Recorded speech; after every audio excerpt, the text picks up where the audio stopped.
This message is non-copyright. Duplication is encouraged. A number of years ago, in a Baptist church in Crystal Palace in southern London, the Sunday morning service was closing, and a stranger stood up at the back, raised his hand, he said, "Excuse me, Pastor, can I share a little testimony?" The pastor looked at his watch, he said, "You've got 3 minutes." And this man proceeded. He said, "I've just moved into this area. I used to live in another part of London. I came from Sydney in Australia. And just a few months back, I was visiting some relatives, and I was walking down George Street. You know where George Street is in Sydney? It runs from the business hub out to the Rocks, the colonial area. And he said, a strange little white-haired man stepped out of a shop doorway, put a pamphlet in my hand, and he said, "Excuse me, sir, are you saved? If you die tonight, are you going to heaven?"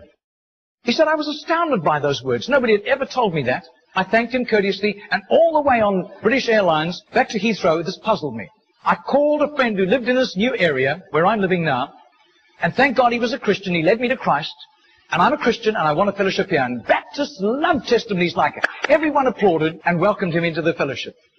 That Baptist pastor flew to Adelaide in Australia the next week, and 10 days later, in the middle of a 3-day series in a Baptist church in Adelaide, a woman came to him for counseling, and he wanted to establish where she stood with Christ. And she said, "I used to live in Sydney. And just a couple of months back, I was visiting friends in Sydney, doing some last-minute shopping down George Street, and a strange little white-haired man, elderly man, stepped out of a shop doorway, offered me a pamphlet, and said, 'Excuse me, ma'am, are you saved? If you die tonight, are you going to heaven?'" She said, "I was disturbed by those words. When I got back to Adelaide, I knew this Baptist church was on the next block from me, and I sought out the pastor, and he led me to Christ. So, sir, I'm telling you that I am a Christian." Now, this London pastor was now very puzzled. Twice, within a fortnight, he'd heard the same testimony. He then flew to preach in the Mount Pleasant Baptist Church in Perth. And when his teaching series was over, the senior elder of that church took him out for a meal.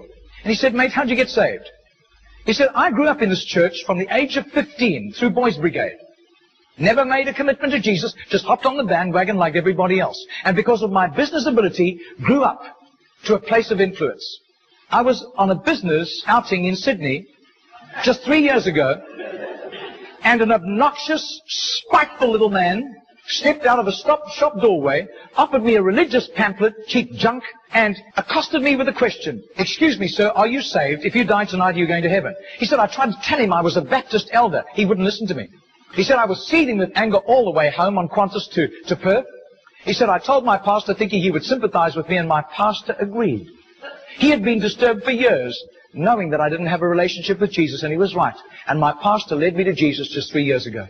Now, this London preacher flew back to the UK and was speaking at the Keswick Convention in the Lake District. And he threw in these 3 testimonies. At the close of his teaching session, 4 elderly pastors came up and said, "We got saved between 25 and 35 years ago, respectively, through that little man on George Street giving us a tract and asking us that question." He then flew the following week to a similar Keswick Convention in the Caribbean, to missionaries.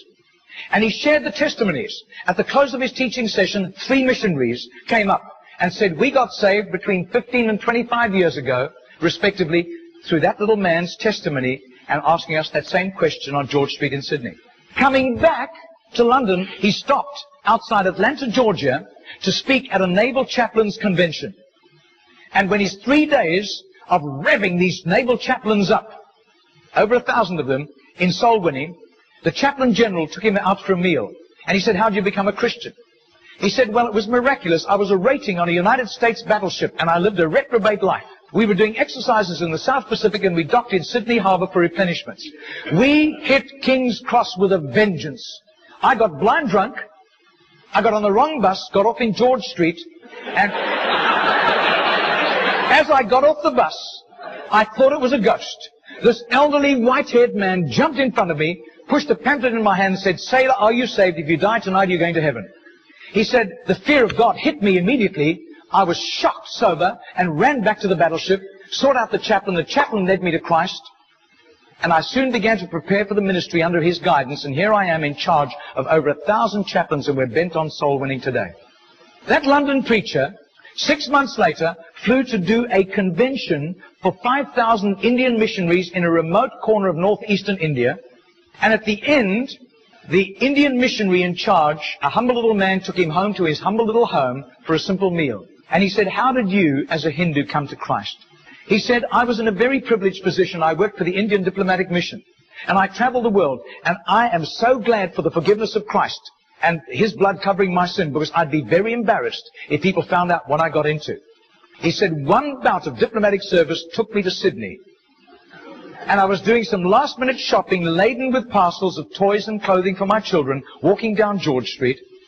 And this courteous little white-haired man stepped out in front of me, offered me a pamphlet, and said, "Excuse me, sir, are you saved? If you die tonight, are you going to heaven?" He said, I thanked him very much, but this disturbed me. I got back to my town, I sought out the Hindu priest, and he couldn't help me. But he gave me some advice. He said, just to satisfy your curious mind, nothing else, go and talk to the missionary in the mission house at the end of the road. And that was fatal advice.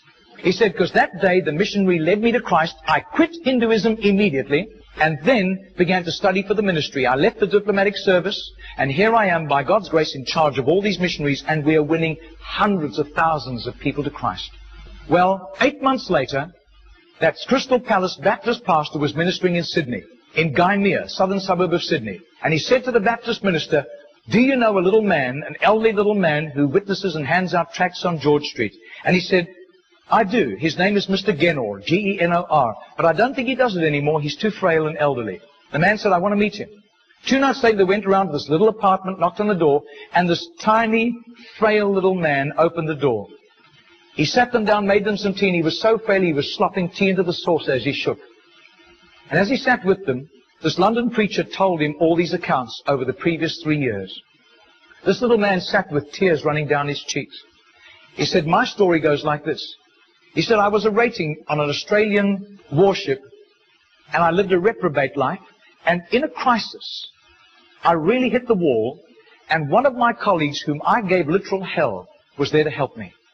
He led me to Jesus, and the change in my life was night to day in 24 hours. And I was so grateful to God. I promised God that I would share Jesus in a simple witness with at least 10 people a day, as God gave me strength. Sometimes I was ill, I couldn't do it, but I made up for it for other times. I wasn't paranoid about it, but I have done this for over 40 years, and in my retirement years, the best place was on George Street. There were hundreds of people. I got lots of rejections. But a lot of people courteously took the tracts. And he said, in 40 years of doing this, I've never heard of one single person coming to Jesus until today. Do you know, I would say that has to be commitment. That has to be just sheer gratitude and love for Jesus to do that, not hearing of any results. Margarita did a little count. That's 146,100 people. That simple little non-charismatic Baptist man influenced somehow to Jesus. And I believe what God was showing that Baptist minister was the tip of the tip of the tip of the tip of this iceberg. Goodness knows how many more had been arrested for Christ and were doing huge jobs out in the mission field. Mr. Genor died 2 weeks later. And can you imagine the reward he went home to in heaven? I doubt if his face would ever have appeared on Charisma magazine. I doubt if there would ever have been a write-up with a photograph in Billy Graham's Decision magazine, as beautiful as those magazines are. Nobody except a little group of Baptists in southern Sydney knew about Mr. Genor. But I'll tell you, his name was famous in heaven. Heaven knew Mr. Genor. And you can imagine the welcome and the red carpet and the fanfare he went home to when he arrived in glory.